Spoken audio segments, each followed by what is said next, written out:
Good afternoon, everyone. Buenas tardes. It is my pleasure here to start our 18th day of our liver imaging series. We have a great lineup of speakers for the next 3 weeks, and today it's my pleasure to introduce my friend and colleague at MD Anderson Cancer Center, Dr. Janio Szklarluk. So Dr. Szklarluk is a professor of diagnostic imaging at the University of Texas MD Anderson Cancer Center, where he has been a faculty member for the last 19 years. He is the director of MR for the Department of Abdominal Imaging. Previously, he was an assistant professor in the radiology department at Hahnemann University Hospital in Philadelphia. He has been a visiting professor at numerous institutions. His academic interests are in the application of computed tomography and MR imaging in evaluation of hepatobiliary tumors. He published numerous publications, over 60 peer-reviewed publications, numerous abstracts and multiple book chapters, as well as numerous presentations in national and international meetings. He has trained and mentored residents and fellows, as well as visitors and junior faculty at the University of Texas MD Anderson Cancer Center. Before that, Dr. Szklarluk completed his radiology residency at Thomas Jefferson, and he graduated from the medical school at the University of Pennsylvania. And Dr. Szklarluk today is going to talk about liver MR technique-related pitfalls. Dr. Szklarluk? Thank you very much, Khaled. Thank you very much. I want to congratulate Khaled, Dr. Sayed, Dr. Marks for this course, and thanks for the invitation to participate. It's really an honor to be here. I hope all the visitors and all the listeners here are doing well under the circumstances, and your families and friends. So going to my talk today, I am going to discuss pitfalls in liver imaging. This is going to be more towards the technique and methods of acquiring liver imaging, particularly not only to HCC, but other pathology. No disclosures, just remember what pitfalls are. It's an unrecognized danger or difficulty. So the way I'm going to present my talk, I'm going to have multiple sections. We talk about timing of contrast administration, we talk about DWI and ADC map interpretation, respiratory motion, some pitfalls in hepatobiliary phase, and some related to underlying liver disease. So let's start with the first topic of timing of contrast administration. So I have this an example of a patient with neuroendocrine tumor that had a study in 2013 and had a follow-up study in 2014. If you compare the two studies, you notice some differences. In yellow, I'm pointing out to two new lesions that are seen on the study 2014 that were not seen on 2013. But if you also pay attention, on the blue arrow, the portal vein enhancement is a little bit more on 2014 than 2013. So this is what we'll call an early arterial phase versus a late arterial phase. So now we are at a problem whether we're going to call this progression of disease or new disease. Now, if we look at the DWI images from that period in 2013, we can see that this lesion here was present. And this is the non-detection of the lesion on the early exam was not due to a new lesion in 2014, but actually due to the timing of injection. So we know that we've seen this for the last couple of weeks on the LI-RADS, that we want to, in terms of hepatoma, we want to have a multi-phasic evaluation with a good late arterial phase. And what we want to do, we want to see contrast in the portal vein and also the hepatic artery so we can enhance, in this case, a hepatoma in the right liver. According to the LI-RADS, we prefer to have a late arterial phase for the diagnosis and staging of HCC rather than having an early arterial phase, as we show on the last example. So how do we improve that we're going to get a good arterial phase? So there are multiple possibilities, and these are not, a comprehensive review. I'm going to show what we do, we have tried, and what we have moved on, right? So we're going to start with timing bolus. This is one of the earliest methods where we inject a small volume of the contrast This will help you compensate for each patient cardiac output, but unfortunately, it will decrease the total volume of contrast, particularly in the using of EOVs. Now, a recent publication indicated that if you use, just to share this information, a small amount of contrast, you may actually be able to decrease the transient artifacts associated with the injection of contrast. Now, we do not do this in our institution. We move first to bolus tracking. Now, this was commonly used on CT, and it does compensate for cardiac output, and it gives you a very consistent left arterial phase. Now, there are two ways you can track the bolus. You can track the bolus manually by visually observing the contrast. And the problem with that is when the technologists may be observing the contrast, they may get fooled by a time-of-flight effect. They may see a brightness in the vessel they're monitoring and start too early.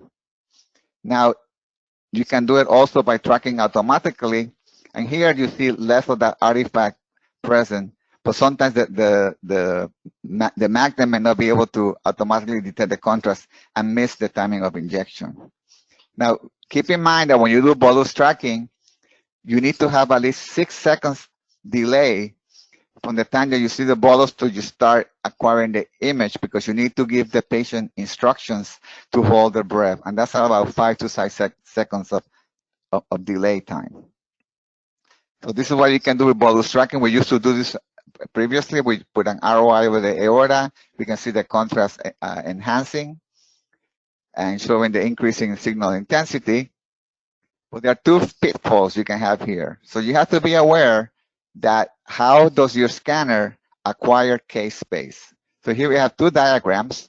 This one, the central case space, is the first echo, or the peripheral case space is the middle echo, and the center is the periphery. So the yellow one is the first echo. So if you do this acquisition in your scanner compared to the one here, your central case space will be half of the acquisition in terms of delay from this image over here. So let's say you have an 18-second total acquisition of case space.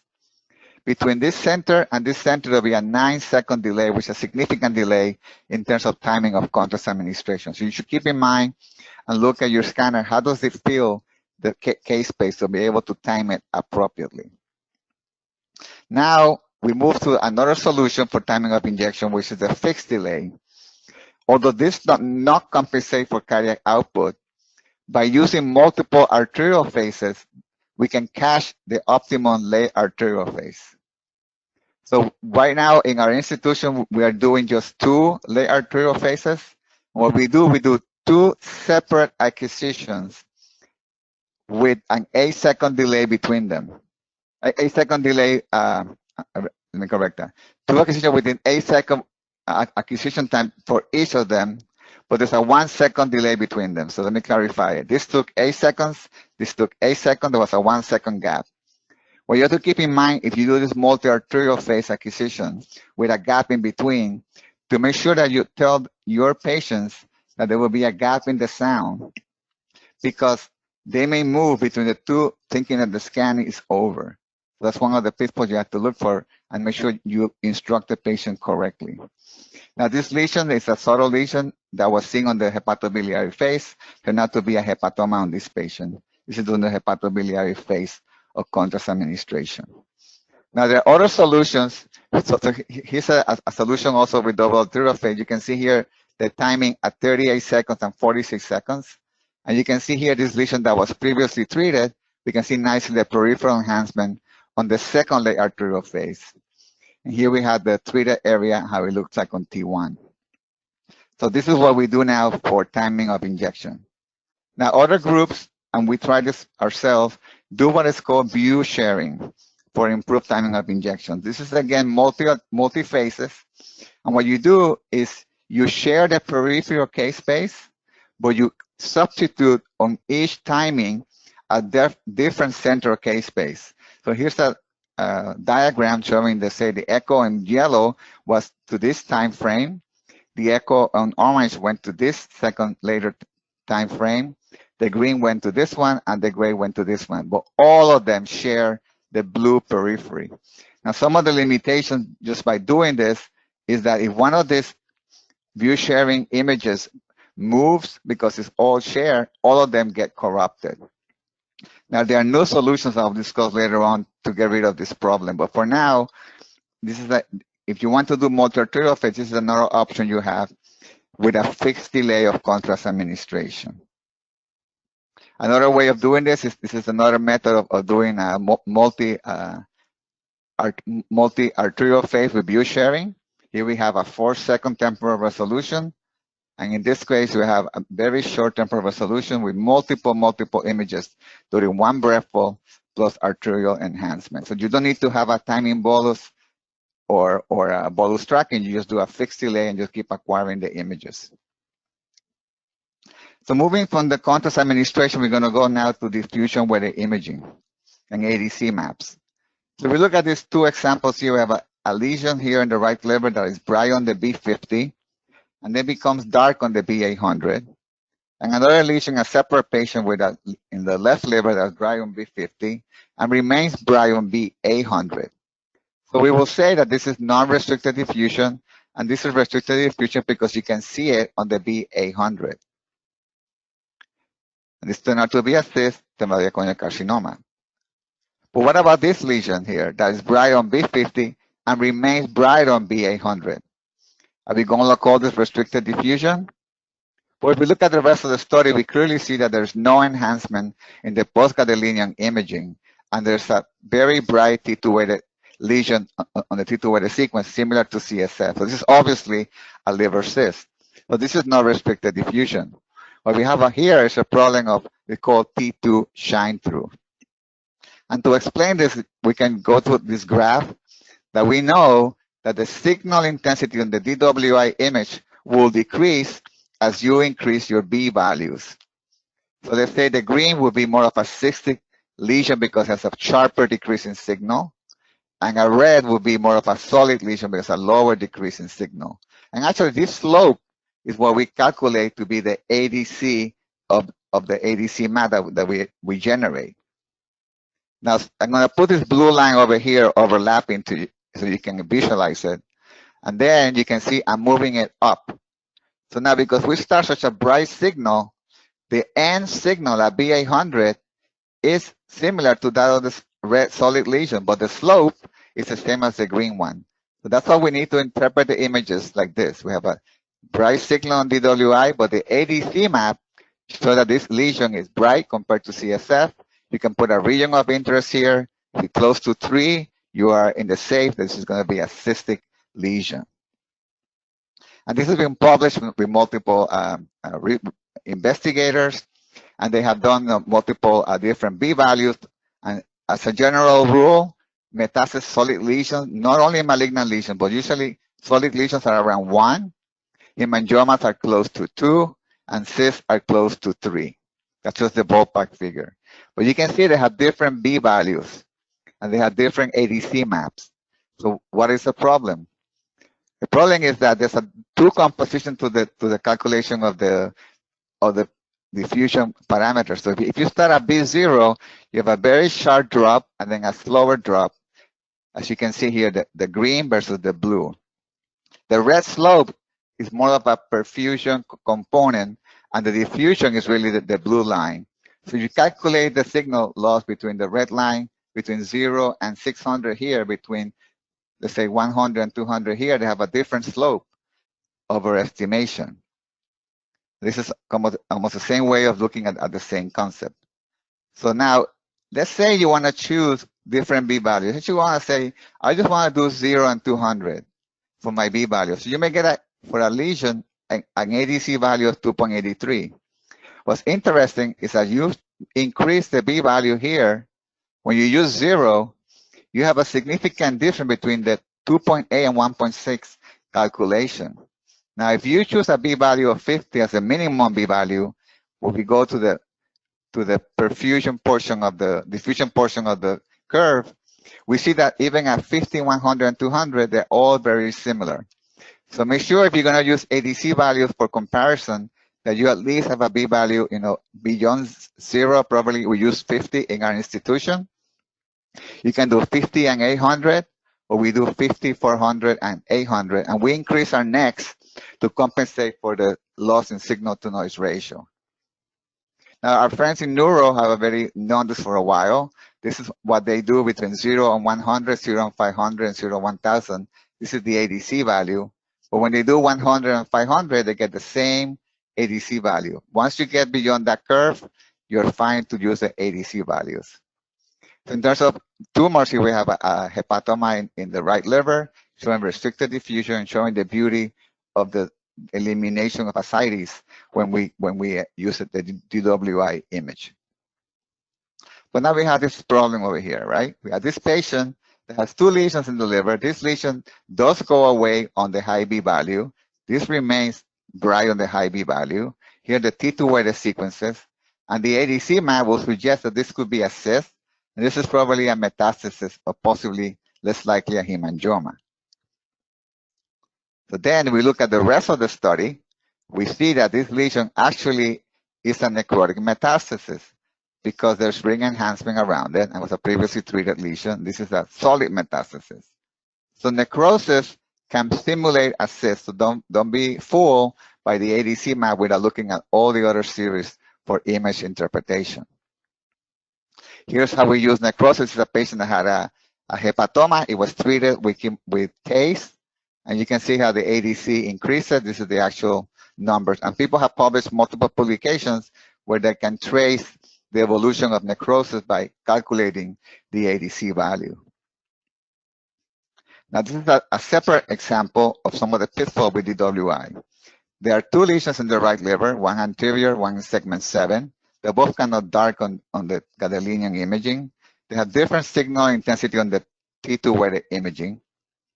The DWI show this one to be bright, this one to be intermediate. But the ADC map shows this one to be bright and this one to be dark. Now, we learned that brightness could indicate a cyst or necrosis, and dark tend to suggest a malignant lesion. That's the question we have. If we look more carefully, when they did the biopsy, this is fibrosis. So fibrosis doesn't have that much of a diffusion, so it's restricted diffusion that can mimic, unfortunately, the appearance of a solid malignant lesion just based on the ADC map. Now on T2, you may be able to say, well, this is not typically the pattern of signal intensity for a colorectal metastasis. It's another example of a fibrotic mass that was resected, and 90% of it was fibrosis at the time of the resection. This is a case shared by Dr. Ruben Shuknia from ACP Camargo in Brazil. Now we have this example where we have a mass that is bright on T2, bright on DWI B50, and the ADC maps show increased signal intensity relative to CSF. So then you say, well, I learned that this could be a cyst or this could be necrosis. Now, if we look at the rest of the study, it doesn't show that much enhancement. Here's the auto phase, the pre-contrast arterial phase. But if we look at the earlier CT, about 8 months earlier, this was a much smaller lesion. And if we look at the history, this patient had a mucinous tumor. A mucinous tumor may show this kind of pattern similar to a cystic lesion on the ADC map and on the B500 B value. And then this is another problem that we encounter with DWI imaging. This is a patient that came in with colorectal cancer and elevated CEA. This is an old study from 2014, which this is when we were challenging the use of ADC and DWI. So here we have a lesion that is bright on the segment A of the liver. This is a new lesion. On the gadolinium study, we were concerned this was a metastasis, a new lesion. On the B800, the signal kind of goes down. On the ADC map, the signal is bright. We were saying, could this be a cystic lesion? Why is this bright? Is this a metastasis?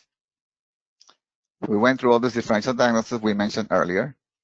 Then we look at the slices, and I said, this is the same slice, 101.1. This is what we're looking at, the slices. But if we look at the slice just below it, there's a bright signal intensity. So what was happening is it was doing the misregistration. It was calculating the decrease in signal on the incorrect slide due to motion of the liver due to motion, respiratory motion. When we calculated this manually, then we get a dark signal in the area of the suspected tumor. This is kind of a very simple introduction of what I was referring to.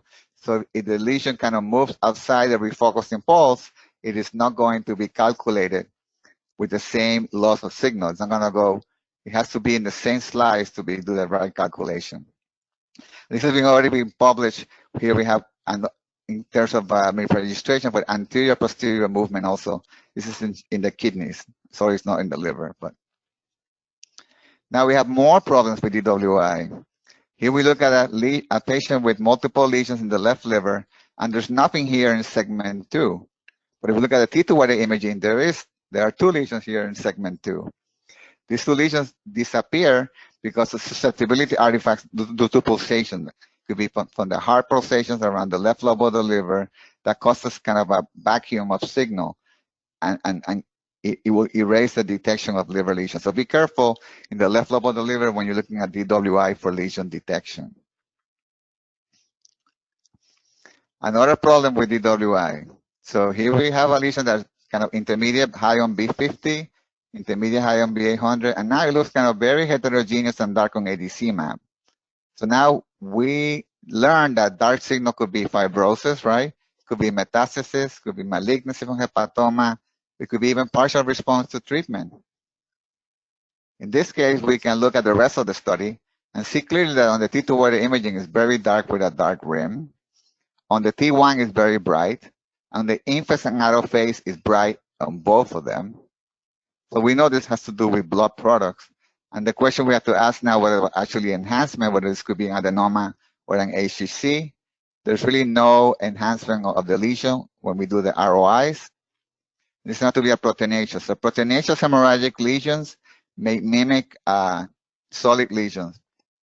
And here we had the same patient a few years later have this large cystic lesion involuted into a proteinaceous cyst in a few years follow-up. Now we have, so this is the same example. Now we have, this is from the literature, something that you may encounter. It's the T2 wide imaging, post-gadolinium hepatobiliary phase. The DWI shows a bright lesion and the ADC match shows a dark lesion. But there's a bright rim around it. Now, just having a bright lesion on DWI and a dark on ADC, you may suspect this to be a solid or malignant or lesion. But this turned out to be a pyogenic abscess, the right liver. So now abscess, complex cyst, hematomas, hemorrhagic cyst, all those can give you a restricted diffusion. So be careful in your interpretation. So in terms of the DWI and LI-RADS, so we have to say that to favor malignancy, if it's bright on DWI that is not T2 shine through, then it will be an ancillary feature for hepatocellular carcinoma, but also for all malignancy, not just HCC. Now let's talk about motion artifacts, and motion pitfalls. So we all have seen this, right? We have seen this study when we inject contrast and the arterial phase looks terrible. So we're gonna miss any evidence of arterial non-peripheral enhancement.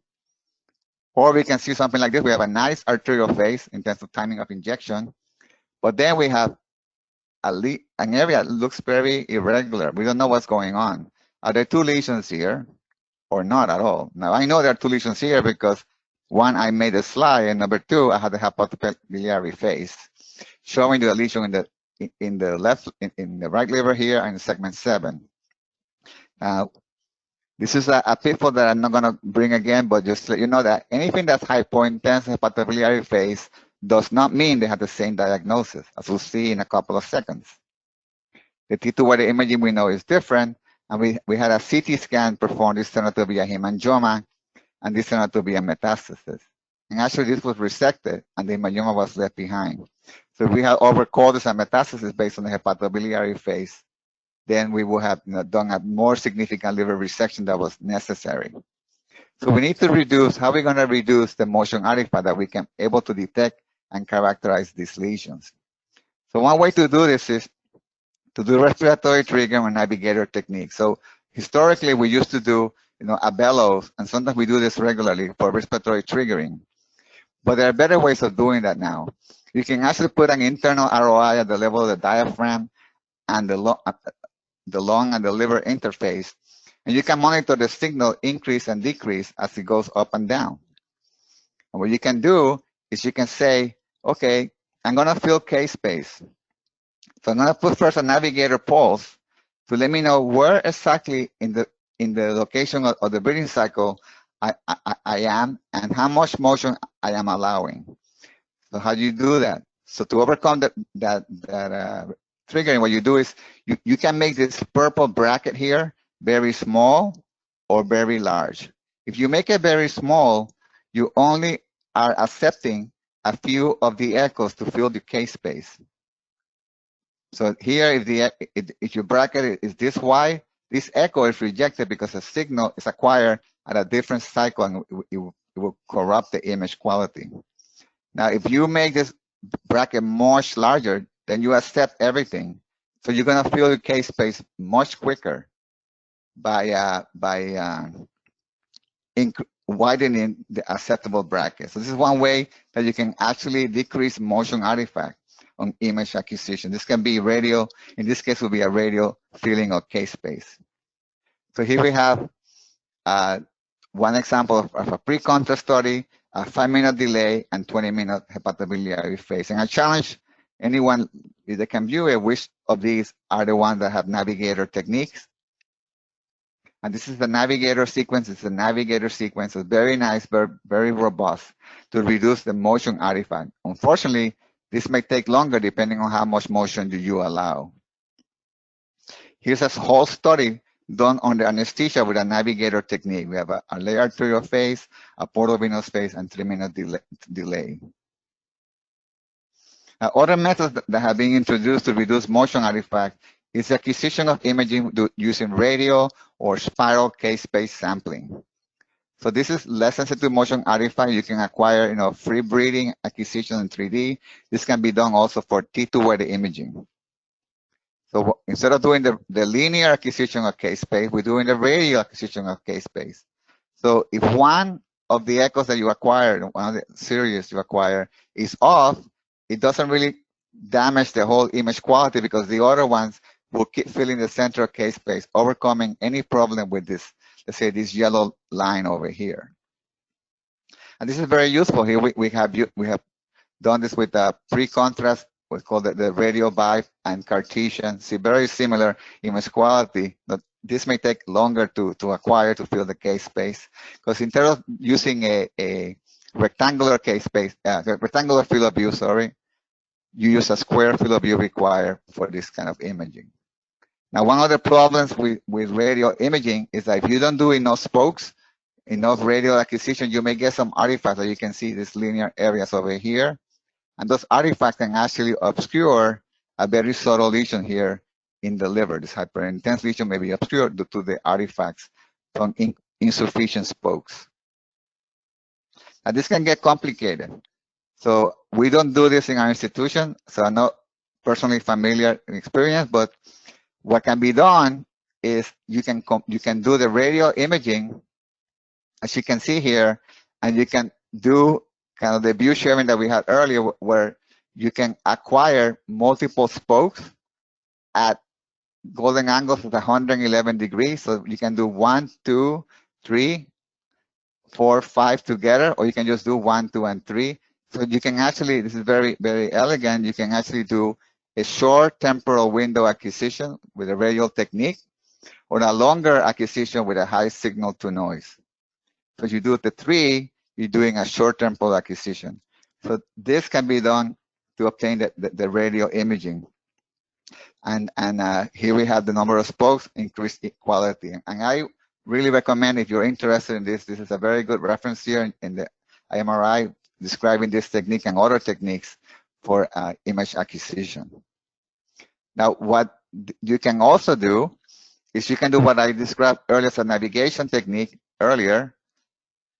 And here we can collect only the red in one group, only the blue echoes in one group, only the black echoes in a different group, and only the green echoes in a different group. And then for each temporal resolution, so this will be time, and this will be the what's allowed in terms of motion, allow motion. So you take the red with the red and form the image, you take the blue with the blue, you form the black and so forth, and then you resolve it, and you can create a very interesting, method of separating, which is the XD grabs. Now, again, I'm not familiar with this personally, so I cannot attest to this effectiveness, but it looks very promising. So now we're going to move to some pitfalls in hepatobiliary imaging, particularly hepatobiliary phase. And let's look at some of the LI-RADS recommendations. So on the LI-RADS website, you find that it is iso-intense, or in the hepatobiliary phase, it will favor a benign lesion. If it's dark, it will favor malignancy, not necessarily HCC. So we have this example here where we have a lesion or an observation, correct? Observation here in segment 4 of the liver that is dark compared to liver. We have bile duct here, opacified with hepatobiliary agent. And if we look at the rest of the series, then we get a better picture. So here we have, on the pre-contrast is hypointense. It does show arterial enhancement. When we go and look at the in-phase and out-of-phase, we see signal loss on the in-phase and out-of-phase of this lesion. So we know it has macroscopic fat within it. But then if we do an ROI of the lesion, we see that, of the observation, again, I stand corrected, sorry. We do an ROI, we see that this observation follows exactly the pattern of enhancement of the liver. So what we have here really is not, an enhancing washing out lesion. It's just focal fat within the liver showing typical enhancement on all phases of contrast administration. Just focal fat deposition. Now, on the contrary, you may have something that looks like this. This has been shown on previous presentations. Here's a lesion on the T2 where the image is hyperintense, kind of enhancing gadolinium. Hepatobiliary phase, we see that it's heterogeneous and high signal. So when we think about high signal on the hepatobiliary phase, then we maybe consider, an FNH in the differential diagnosis. But if we look at the pre-contrast study, we see that the lesion that we're looking in the segment 3 of the liver was hyperintense. So this hyperintensity here is not due to uptake of hepatobiliary agent. It's due to the inherent hyperintensity of the observation of the lesion. Now we can easily get rid of this by doing subtraction imaging.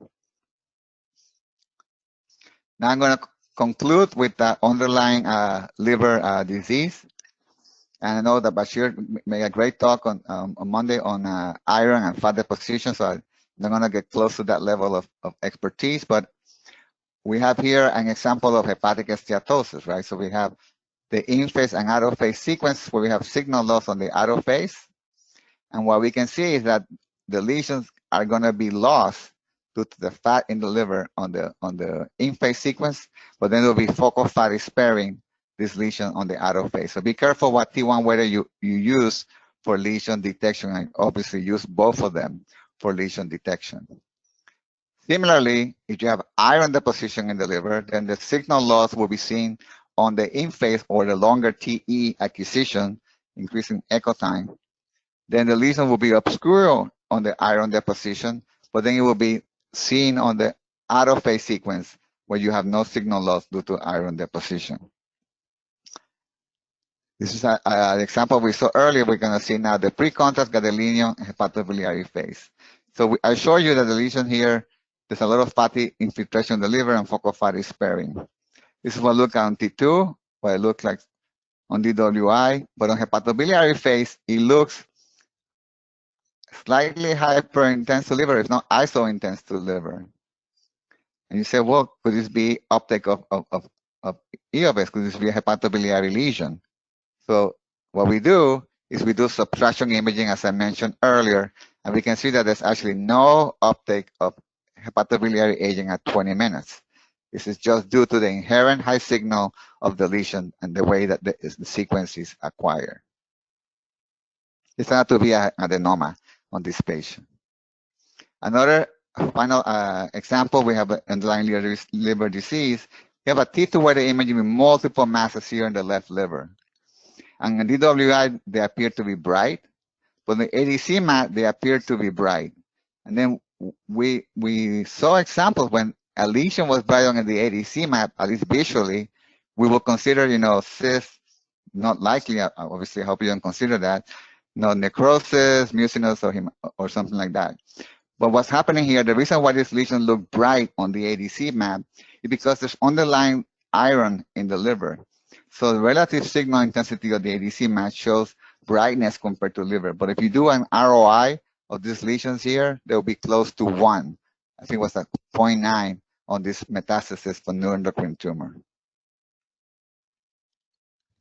Again, we mentioned there was loss of signal due to in phase due to the long TE showing iron deposition in the liver. Here's 1.2 was the actual ADC of this lesion. All right, so I went through a lot and wanted to share as much as I could, given the opportunity. So let me go in summary what we went through. So we have problems with timing of injection. We want to do an optimal arterial phase, and you can do, fixed timing. You can do bolus tracking. With those, you have to make sure you understand how your case space is filled, so you will not be late or too early. You can do view sharing, and this you have to make sure that you have not the problem of sharing also the motion between the different phases. And you can also do multiple separate arterial phases. We discussed DWI, we discussed the concept of T2 shine through, the signal drop, and the ADC map is required to properly interpret the DWI. So here we mentioned the cyst, we mentioned fibrosis, and we also mentioned necrosis to be considered. Sometimes the diagnosis may be seen looking at prior study, like here, patient with mucinous tumor. At other times, it may fool you because there's underlying liver disease that may obscure the lesion or may appear to show the lesion to be brighter than what it actually is. And we talk about iron deposition, fat deposition in the liver, how it can obscure lesion on the in phase, and how sometimes even focal fat may mimic a lesion on the hepatobiliary phase, just by its inherent low signal compared to liver. So if you want to learn something from today, is don't put all your eggs or your interpretation in one basket. Thank you very much. I want to refer you all to this paper by Joseph that we worked together and this wonderful group of excellent, outstanding radiologists in JMRI that discussed some of the things that we discussed today and others that I did not include, but it's really recommend you to review it. Thank you, everybody, for your attention.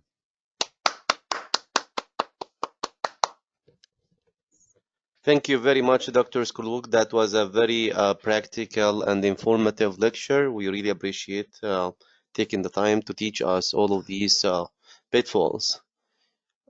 So thank you. So thank you very much, Dr. Szklarluk. And right now, the second portion of our lecture with the questions. So if anyone have questions to Dr. Szklarluk regarding the lecture, please write it to me.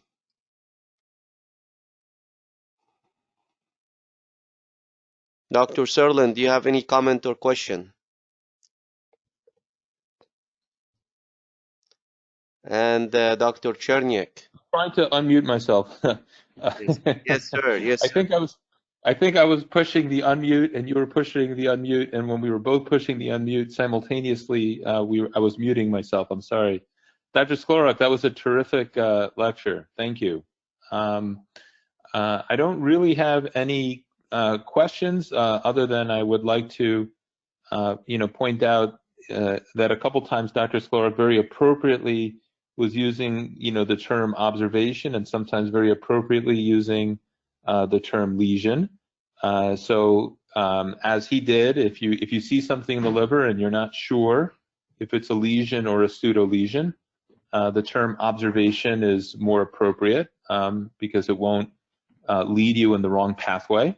However, if you're sure that what you're looking at is actually a true lesion, then it is perfectly appropriate, as Dr. Szklarluk did, to call it a lesion. So thank you, Janio, for the appropriate use of the terms observation and lesion and pseudo-lesion.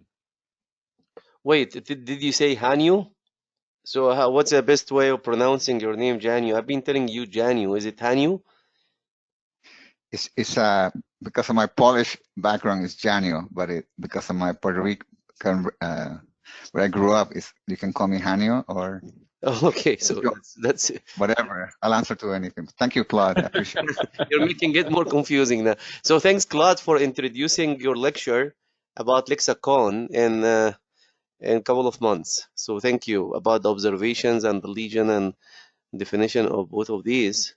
So that's a great point. Dr. Cherniak, the fearless leader, do you want to say something?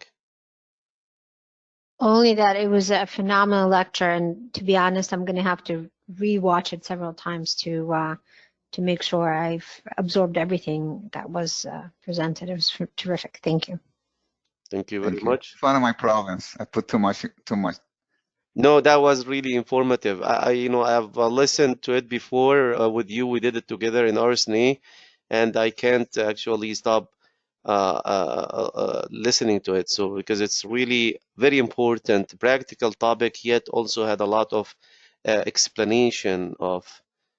But please don't take it as a criticism. It was meant as a tremendous compliment. It just was such a terrific lecture. And it is a lot. So I don't want to miss it.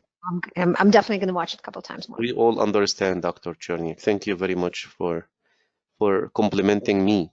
No, I mean for complimenting Dr. Janio or Janio. So I think Janio, I think this was a terrific lecture again, but I think you covered many topics and you covered them brilliantly, and you explained a lot of principles, and that's why we may not have a lot of questions, because people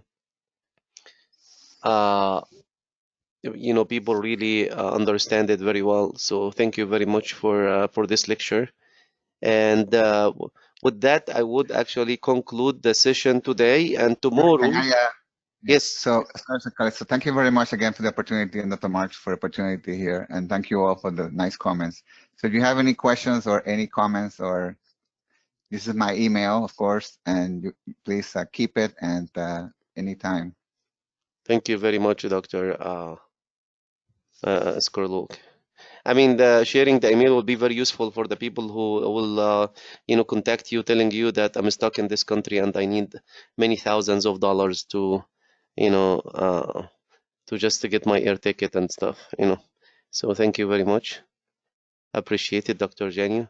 I get a lot already of compliments here in the window for chat, and people love the lecture. So thank you very much. Tomorrow we'll have an exciting lecture with Dr. Alice Fung from Oregon. She's going to talk about hepatocellular adenomas.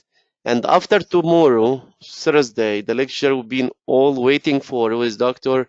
Michelle Mandrata Lala. So guys, I'll see you tomorrow and after tomorrow and for the rest of the session till May 29th. And after May 29th, we're planning to have monthly lecture with the liver leaders in the country. So we appreciate the attendance, and I'm looking forward to seeing all of you tomorrow. Thank you. Okay, thank you.